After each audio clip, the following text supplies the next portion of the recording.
Hello, 7th graders. This week we have been working on reflections. A reflection is a transformation that flips a figure across a line. The figure before the flip is called the pre-image. One way to practice reflections is by actually tracing an image onto a piece of paper and then folding that paper on your reflection line. We can do this on our iPads by tracing the image, and then we can click on the image and flip it. I'm going to lock the size so that it doesn't switch on me. And then we slide it to where we want it.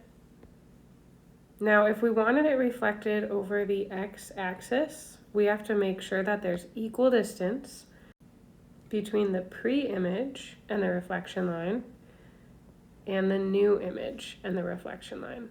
So notice that each of these bottom coordinates are 2 coordinates from the x-axis, and then if we count the other one, it's going to be 6 coordinates from the x-axis. So the line of reflection was the x-axis. You can fill this into your notes. And then we're going to write the coordinates for each of our points. So the first A was at -2, -6. The first B is at -2, -2.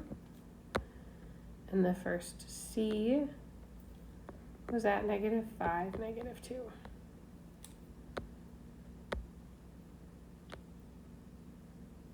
All right, the second A is at -2, +6.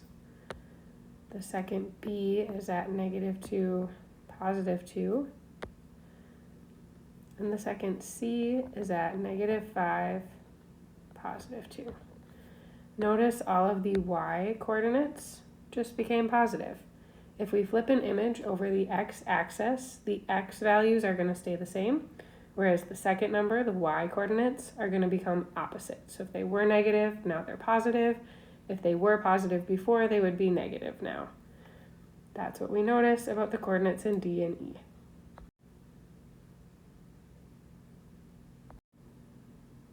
All right, this page explains to you how to make a reflection on a coordinate grid. So you're going to pick a point to start at. In this image, we started at A, and then you reflect point A.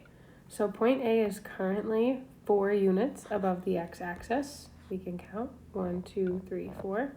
So our new point A has to be 4 units below the x-axis. So now it's at -3, -4. The x value stayed the same, so they were both at -3 for x. The y value became opposite. Then we reflect our second point. So point B was also 4 units above x. Now it's 4 units below. We continue reflecting.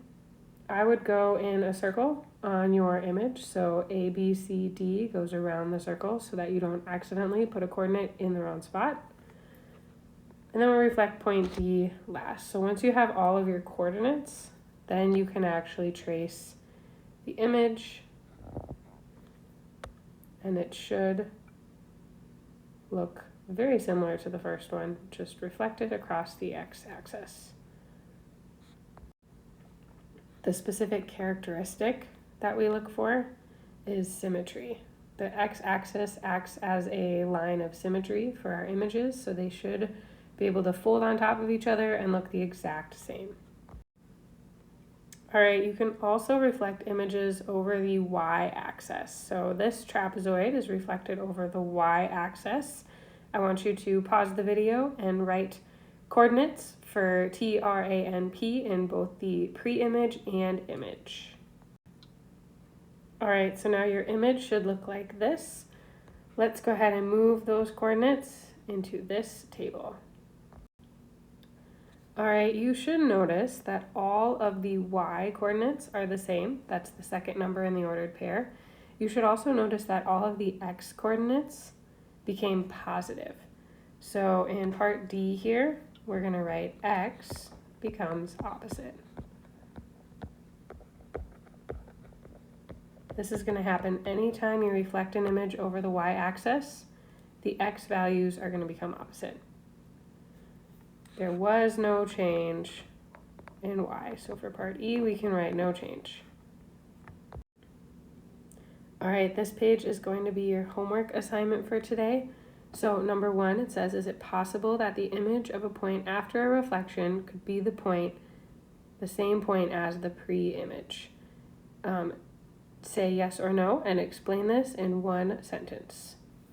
Number 2 says, graph the image shown after a reflection over the y-axis. So you're going to reflect it over this axis to the first quadrant. Then you're going to label the coordinates.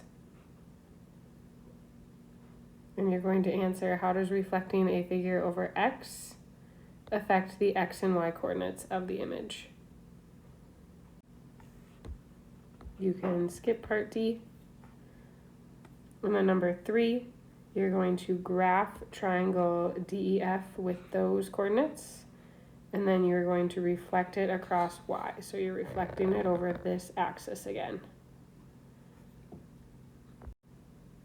For some extra practice of our translations that we did in the last section, you can then translate the new image 7 units down and 2 units to the right.